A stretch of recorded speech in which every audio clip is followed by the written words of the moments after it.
So we'll go around in circles a little bit here. I opened an enormous box, about 8 inches by 12 inches by 12 inches. And there is a 1 inch by 6 inch by inch and a half small epoxy tube. And so it's certainly a lot smaller than I thought. But more importantly, it's missing pieces. So you can see the problem here. We're trying to click details. So I'm trying to go backwards. So you can see it's portrayed here showing the dispenser and even the tube, like this little end bit. You can't use it without the tip and the dispenser. Now, the paper that I'm looking at here says 1 5-minute epoxy gel.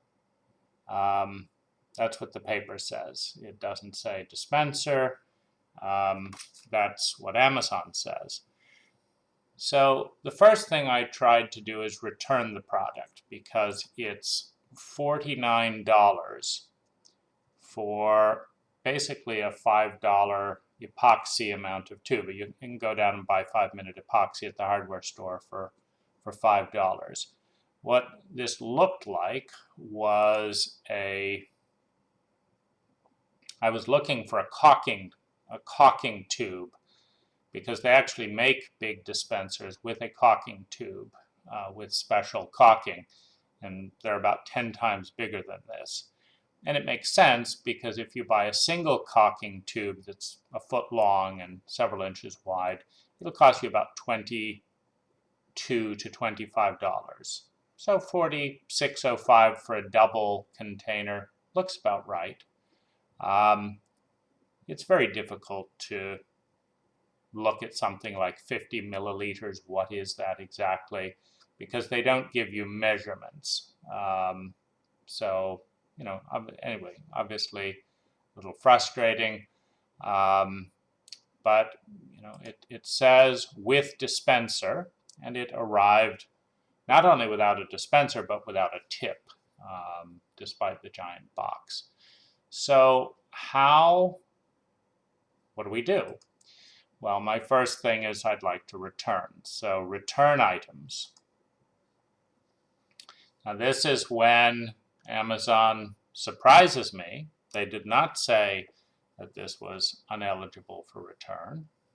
But let's see if it says that in the main order. Does it say this is not eligible for return? No, that's hidden somewhere. But we now learn that this is unable to be returned. So that's a surprise. If you require further assistance, you may contact us. So this is a new noticing. Let's see what this means.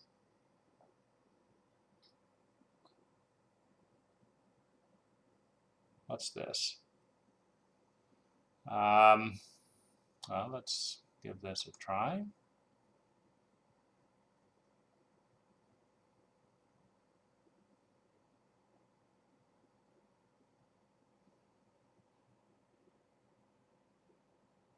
So this is absurd, right? I'm looking for help with a return on epoxy, and they think I want help with pizza. I mean, this is pretty dumb. And can I write? No. Can I actually write to them?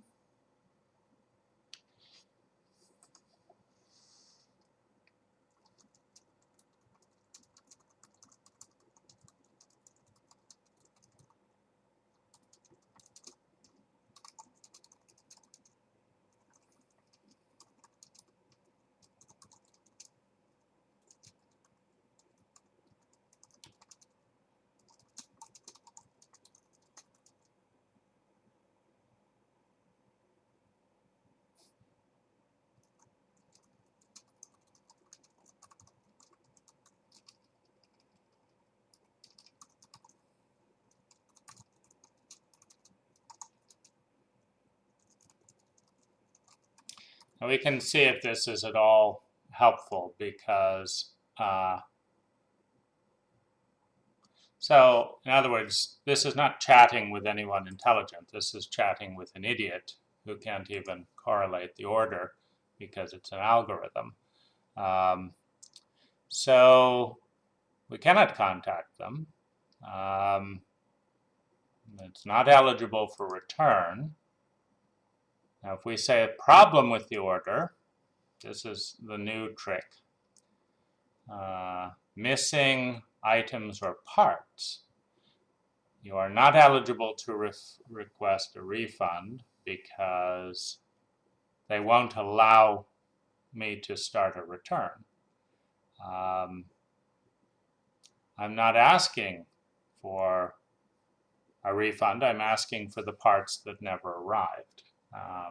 So let's try the last thing.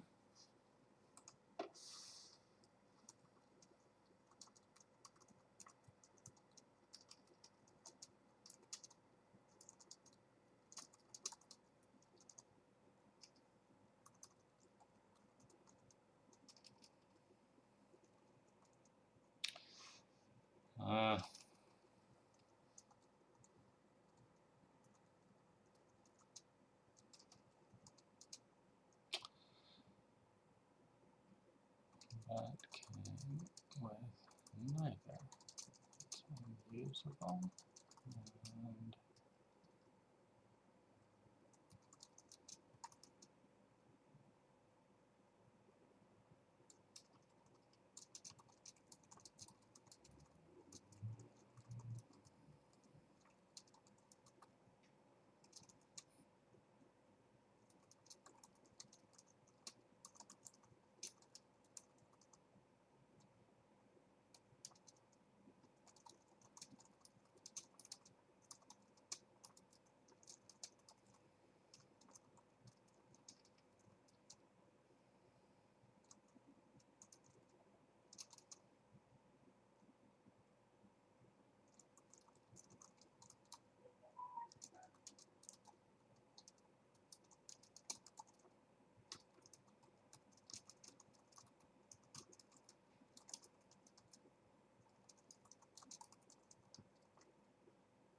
all right, so we'll send that.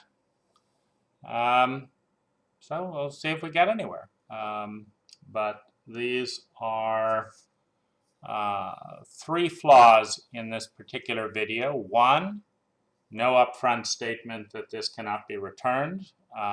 And that's a basis upon which I buy at Amazon because it's very hard to tell things from photos, you know, like this. And you know, there are risks buying online basically that are not there if you're dealing with something in person because you can see it and read the instructions and all that.